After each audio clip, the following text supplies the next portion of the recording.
advised.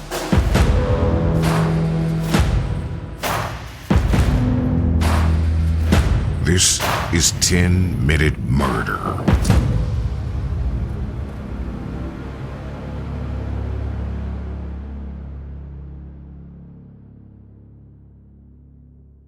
When Robert Durst was a young child, his mother climbed to the roof of their family home and jumped to her death. Years later, Robert would claim that he had seen the entire thing, which his younger brother Douglas denied was true. It wasn't out of the ordinary for the two brothers to disagree. During their childhood, they were even sent to a counselor in an attempt to help the boys work through their extreme sibling rivalry.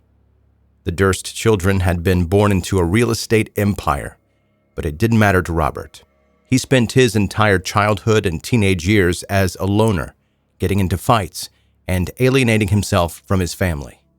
In 1971, Robert started dating a woman named Kathleen McCormick. He was smitten, and the relationship moved quickly. After only a handful of dates, he asked Kathleen to move in with him, which she agreed to. They got married in 1973 and lived an uneventful life together until Kathleen vanished. In early 1982, Kathleen was just a few months away from finishing her degree and becoming a pediatrician. She was last seen at a dinner party with friends, where multiple people noticed her strange behavior. Kathleen showed up at the party out of the blue, dressed extremely casually in a pair of sweatpants, and then excused herself after she received a phone call from Robert. She had plans to meet a friend at a pub in Manhattan, but never arrived. Her friend was concerned enough to call the police several times, but Robert didn't seem to share those concerns. He only reported Kathleen missing after she had been gone for several days. Initially, Robert claimed that he and Kathleen had fought that evening, so he had taken her to the train station where she boarded a train to New York City before going back home and having a drink with one of his neighbors. Later, he admitted that he had made all that up. It was a lie. He'd actually gone straight home and gone straight to sleep. There was plenty of reason for Robert to be the prime suspect in the case. He and Kathleen had a history of fighting, including times where Kathleen required medical treatment for bruising on her body. According to Kathleen's family, at one stage, Kathleen became pregnant, and Robert had forced her to abort the baby. But despite all the suspicious circumstances surrounding Robert Durst, investigators were unable to find any strong evidence that he had harmed Kathleen. After 8 years with no sign of his missing wife, Robert filed for divorce, claiming that she had abandoned him. Kathleen's family felt differently. In their eyes, there was no doubt that she had died shortly after her disappearance. Her mother, Ann McCormick, tried to sue Robert for her daughter's death, claiming that he had killed Kathleen and deprived her family of the right to bury her remains. Years later, one of Kathleen's sisters attempted to file a wrongful death lawsuit against Robert. Once again, the suit was dismissed. One of Robert's most trusted friends was a journalist named Susan Berman, who had tried to help him create an alibi for the night of Kathleen's disappearance. For years, Susan was Robert's most loyal defender. She had given statements to the press, denying that Robert had anything to do with Kathleen's disappearance, regardless what the missing woman's family believed. However, the enduring friendship between Robert and Susan came to a sudden end when Susan was found dead in her home in Los Angeles. She had been killed execution style, with the door left open, allowing one of her dogs to escape and attract the attention of her neighbors. The Beverly Hills Police Department received a letter that they believed was connected to the case, which correctly listed Susan's address and seemed to be the killer's way of telling the cops where to find her body. Once again, Robert Durst appeared to be the killer, and once again he was not arrested. Instead, he lay low, moving to Texas and disguising himself as a deaf-mute woman named Dorothy. I wish I was making that up. By 2001, a collection of human body parts were found floating in the waters of Galveston Bay. They belonged to 71-year-old Morris Black, Robert Durst's neighbor. Morris was a difficult man who had been a merchant seaman before his retirement, and he was prone to arguing with Robert, whose Dorothy disguise he may or may not have fallen for. Robert was arrested in connection with Morris's murder shortly afterwards, and confessed that he had been there when the man died, but he had not killed him on purpose. According to Robert, he had gotten into another argument with his neighbor and ended up pulling a gun on the elderly man. During a scuffle for the weapon, they fell to the floor together, and the gun was accidentally fired, causing Morris to be shot in the face. After realizing that Morris was dead, Robert dismembered his body in order to dispose of it, placing the pieces in plastic bags.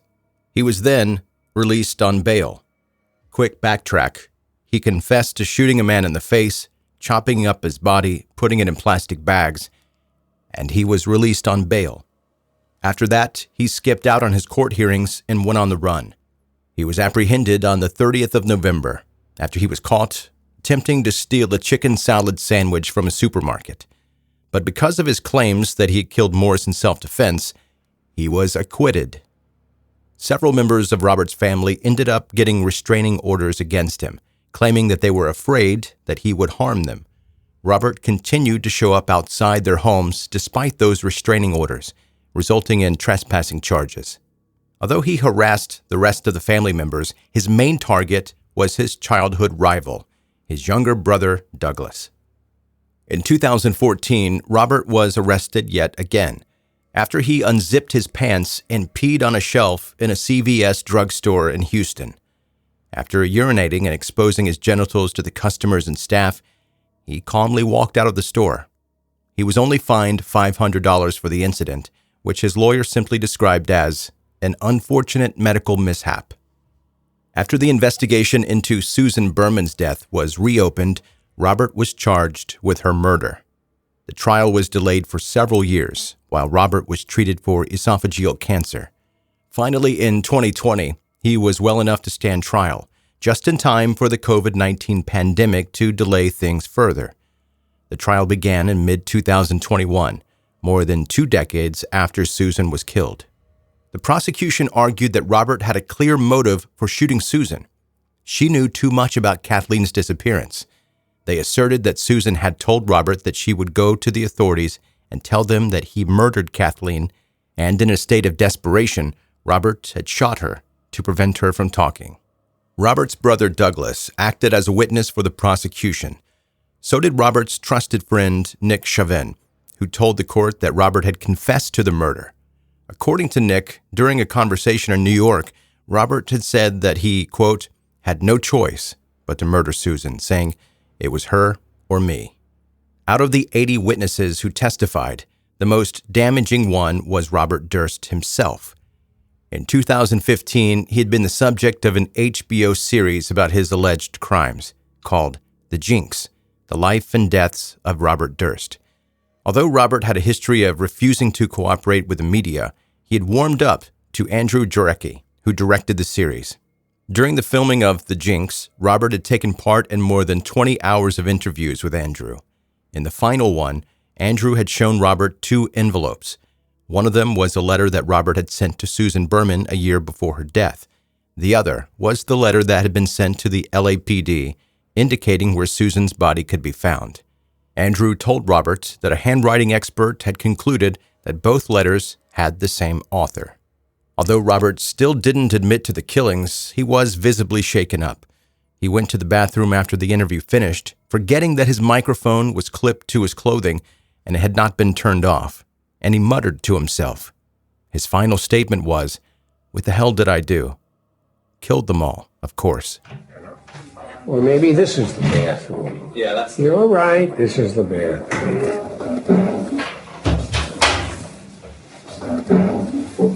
There it is. You're caught. You're right, of course.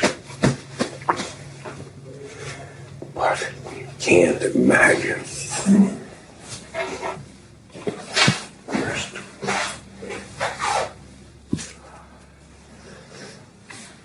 Listen. I'm having difficulty with the question.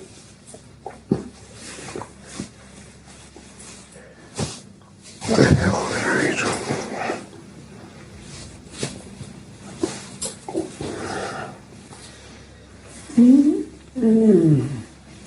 Kill them all, of course. After deliberating for almost 8 hours, the jury found Robert guilty of Susan's murder. He received a life sentence without parole, and 2 days later, a New York State police investigator filed a complaint against him. This time, the complaint accused Robert of another murder, his missing wife, Kathleen. Finally, 40 years after Kathleen vanished, her killer was charged with her murder. But Kathleen's family never received the closure they spent decades searching for. At 78 years old, Robert Durst died of natural causes. To this day, Kathleen's remains have never been found.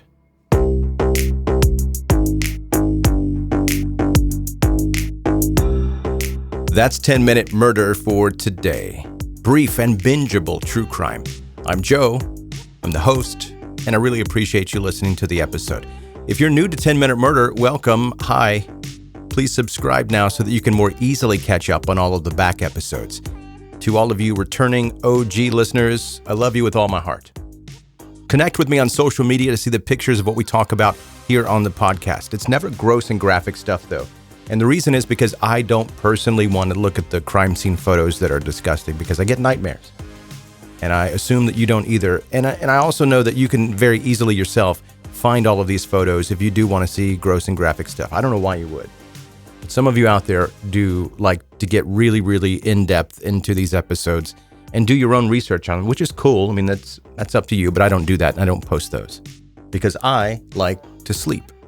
If you've been listening to 10-Minute Murder for a while and you like the podcast, please help it by leaving a review, a positive rating and review on Apple, Spotify, or Audible, any place that is possible, because your positive feedback helps other people find the podcast.